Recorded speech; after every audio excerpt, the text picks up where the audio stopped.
When I was a young man, I did what a surprisingly large number of young men do, and imagined who my eventual husband would be.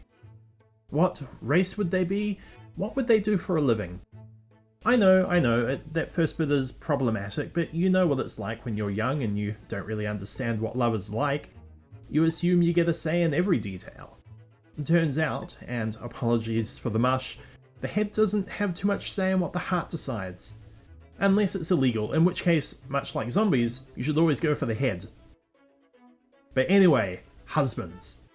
I like to really take my time, consider all the options. I immediately crossed out white-collar workers such as scribes and priests because writing bores me, and I'd be afraid to be working on something that my husband would find heretical. It happens, as a wizard, and it's hard enough to deal with some of the churches at times, more so when it's glaring at you over the roast pork. At one point I decided I was going to marry a half-orc baker, mostly because the half-orc baker at my local bread shop accidentally gave me an extra jam donut once. And when you're young, you're much more likely to consider a mistake as actual intent. And, well, let's just say the next day was embarrassing because I had a card and flowers and not the money to pay for the extra donut. I never considered blue-collar jobs, but I think that was mostly due to my upbringing, not really having anything to do with them rather than any sort of bias or bigotry. I know some of my contemporaries would like to say that plumbers and slaughterers don't have the smarts to keep up with them, but any job will have its requirements for a sound mind, and I'm sure there are blue-collar workers out there who will not only keep up with me, but offer improvements. But eventually I settled on the ideal husband for me. A type of hero that was not only strong and brave and true, but had a uniquely powerful history and a plethora of supernatural abilities that I could endlessly study. And there are no quotation marks there. I have a full research table designed by a gnome engineer that I was going to... Oh, sorry. My ideal husband was going to be a paladin. Because paladins are interesting. Remember last time when I described clerics as being the divine spellcasters coupled with a few supernatural abilities such as turning undead? Paladins are kind of the opposite. Able to cast a fewer number of spells, but able to constantly channel and project many passive and active supernatural abilities all at once. By the time a paladin reaches superhero status, they're immune to diseases, they make themselves and others immune to fear, they project a supernatural aura that makes it easy for themselves and others to face against dangers of the mind and body, they can heal each other with a touch and remove their diseases and poisons, their attacks confer radiant damage, and they can dispel magic.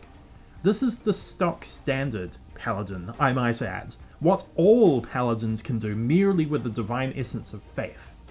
They can diversify further by taking a vow that aligns with their personal beliefs. This vow is more of a promise of conduct, but otherwise is quite similar to a domain. As a paladin makes a promise for how they will conduct themselves, they align with a god or power whose philosophy also highlights this vow. A paladin could take on an oath to protect life and beauty, echoing the ancient gods of nature, giving them resistance to all spell damage and maintaining youth until they die. Or they could solemnly vow to punish all evil regardless of if their own methods would turn them to the darkness also. Many gods enjoy vengeance, and such a connection grants them supernatural combat reflexes, and speed in chasing down and harrying a hapless foe.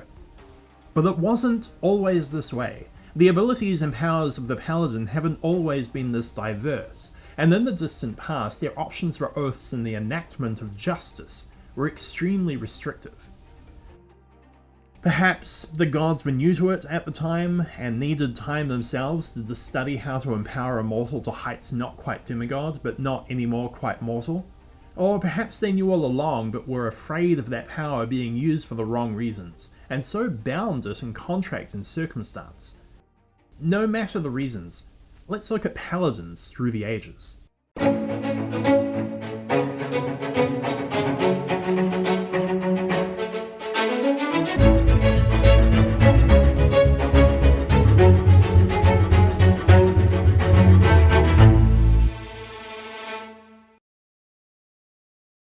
In the the distant past, as we know, rules of reality were vastly different. 10th level spells were possible. The cosmology of the planes flowed in different and imprecise systems, and alignment was not only real, but it was held in objective truth. These days, the villains will have their reasons, certain races will have a cultural impetus and outliers, and liches may do whatever they want for their own reasons. But in the past, clerics knew they worshipped an evil god. You couldn't lie and come up with excuses. You were evil, you knew it, and what more, you had the knowledge of a language based on alignment. Good people knew the good language, evil knew the evil tongue. Law and chaos, lawful speech and chaotic speech, even a neutral speech. And all paladins were shining examples of the mortal pinnacle of lawful good. In the First Age, a paladin was always human. We don't know why, but perhaps the creator god made their mortal vessel the only one able to take divine power without exploding into radiant flame. So, always human, always lawful good. Committing a single evil act would permanently and irrevocably lose their supernatural abilities. Paladins in the First Age could lay on hands and detect evil up to 60 feet away with supernatural sight. Remember, in the First Age, evil was an object power, so I imagine it functioned much like the detect magic spell. They had supernatural fortitude, reflexes and will, immunity to all forms of disease, and could cure another disease in a different person 3 times a week, and were constantly exuding an aura of protection from evil. The spell of their era, protection from evil, prevented any creature suffused with that brand of evil energy from touching the paladin, and weapon and spell attacks were more difficult to hit a paladin. So this was a first level cleric spell at the time which the cleric could also cast, but would last at most 3 minutes or so. The paladin's aura was permanent as long as they were a paladin, but that's not all. The paladin of the First Age could also expend the same radiant energy as a cleric can these days, allowing them to turn or destroy undead, although at a lower ability than the cleric could. They could also summon a mighty steed from elsewhere that would allow itself to be ridden.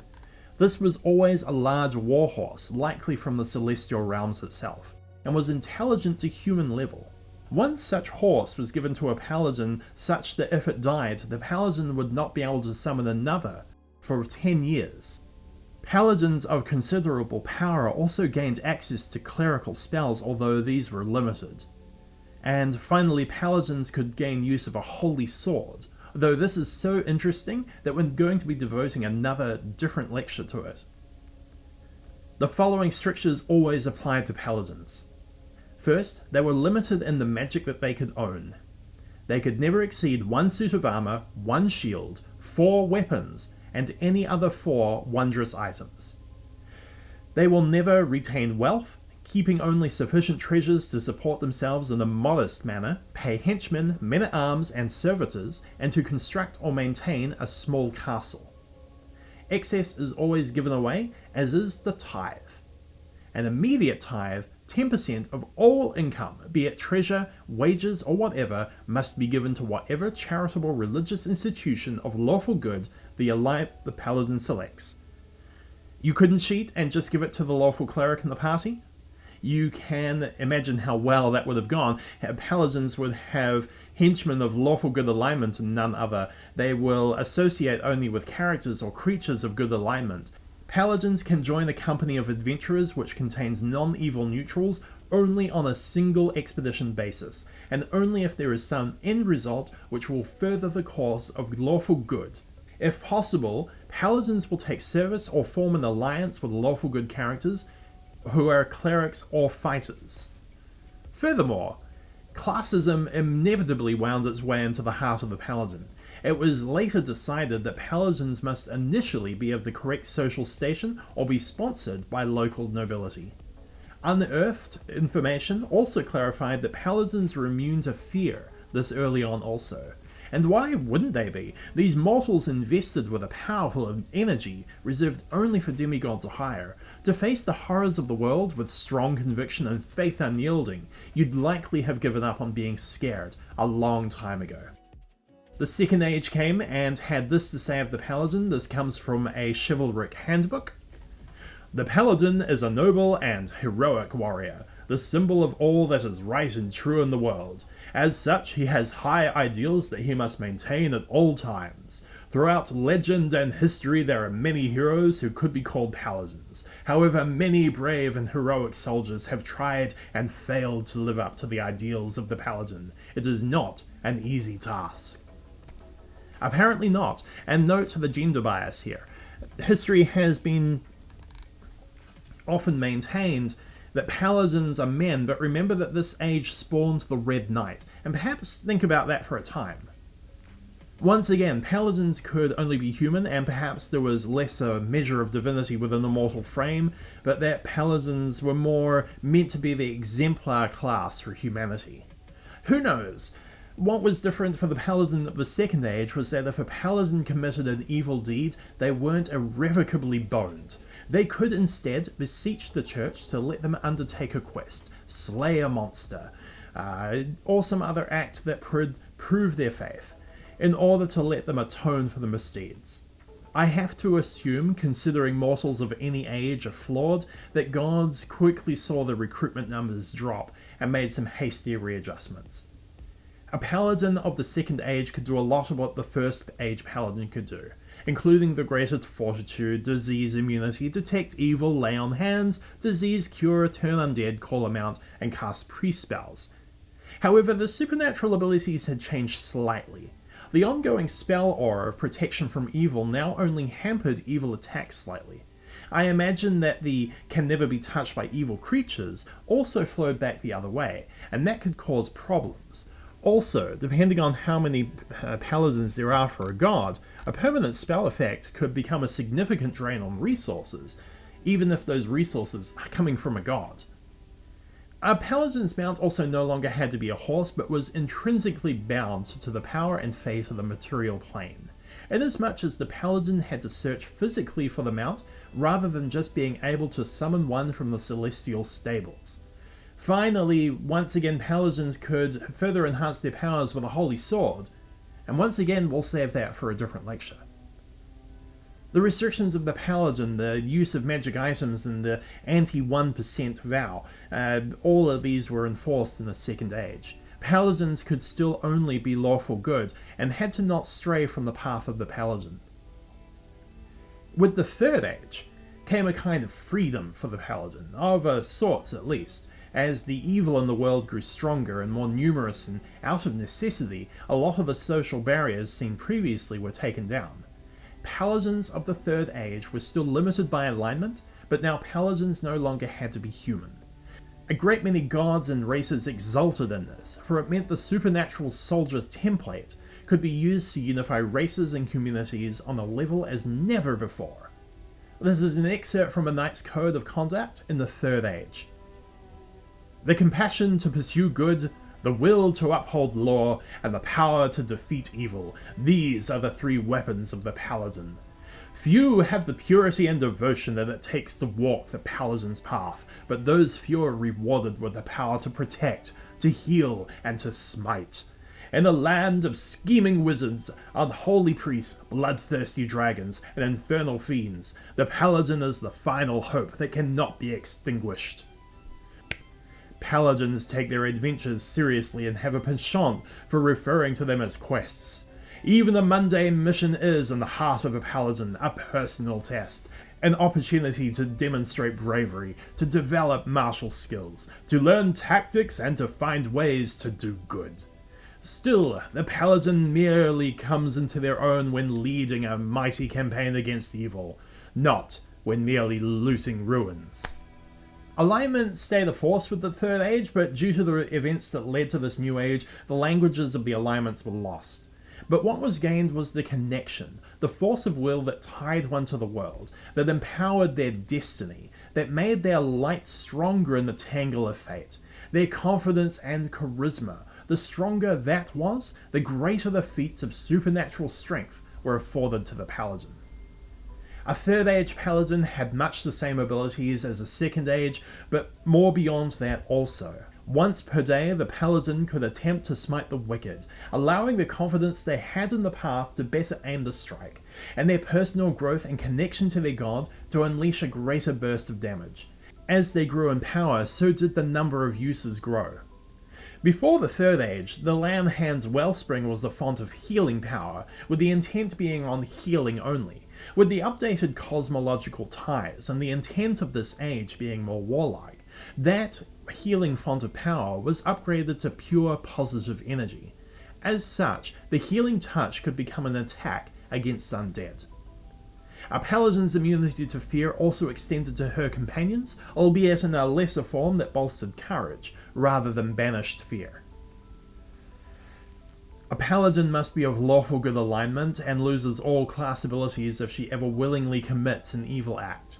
Additionally, a paladin's code requires that she respect legitimate authority, act with honor, not lying, not cheating, not using poison, and so forth, help those in need, provided they do not use the help for evil or chaotic ends, and punish those who harm or threaten innocents.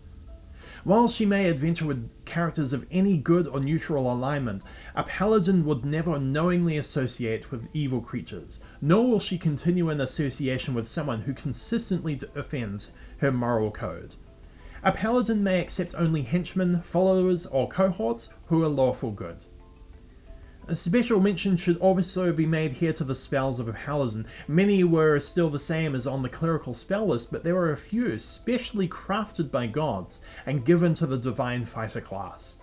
The best one in my opinion was Holy Sword, a mark of respect given to all the paladins as the possession of a true holy sword, known as the Holy Avenger, was exceedingly rare, and something we'll talk about next time. In the Fourth Age, paladins were arguably affected the most. You see, supernatural abilities require a constant connection to your god, and while these abilities aren't spells, they're still magic, and magic was maintained by the weave. And with that gone, imagine you're a paladin who is supernaturally immune to fear, permanent and everlasting, and then the spellfire hits. Gods withdraw their connection to you. For the first time in their anointed lives, paladins are afraid, but not broken. Here is what the Fourth Codex of Chivalry said of paladins. Paladins are indomitable warriors who pledge their prowess to something greater than themselves. Paladins smite enemies with divine authority, bolster the courage of nearby companions, and radiate as if a beacon of inextinguishable hope. Paladins are transfigured on the field of battle, exemplars of divine ethos in action. To you is given the responsibility to unflinchingly stand before an enemy's charge, smiting them with your sword while protecting your allies with your sacrifice. Where others waver and wonder, your motivation is pure and simple, and your devotion is your strength. Where others scheme and steal, you take the high road, refusing to allow the illusions of temptation to dissuade you from your obligations. Take up your blessed sword and sanctified shield, brave warrior, and charge forward to hallowed glory. Apologies for the voices, I just think it's fun to do. A lot of these are written kind of need the voice. Paladins did have their powers returned, but in much the same way that clerics had their abilities returned through the allotment of powers, so too could paladins use their traditional abilities, but in such a way that would only be used at will, once per fight or once per day. However, desperate times call for desperate measures, and we see the genesis of the Fourth Age for something that carries over to the Fifth. Paladins did not have to be lawful good. Whether it's because the use of powers made it easier for other gods to copy, or because the traditions of an old world no longer were useful in a new one where civilizations were but points of light and against an ever-present darkness, paladins had to choose a deity. But paladins choosing a specific faith to serve could be of any alignment. You had to choose an alignment identical to the alignment of your patron deity, so a paladin of a good deity had to be good, a paladin of a lawful good deity had to be lawful good, etc., etc. But evil and chaotic evil paladins did exist in the world, but they were almost always villains.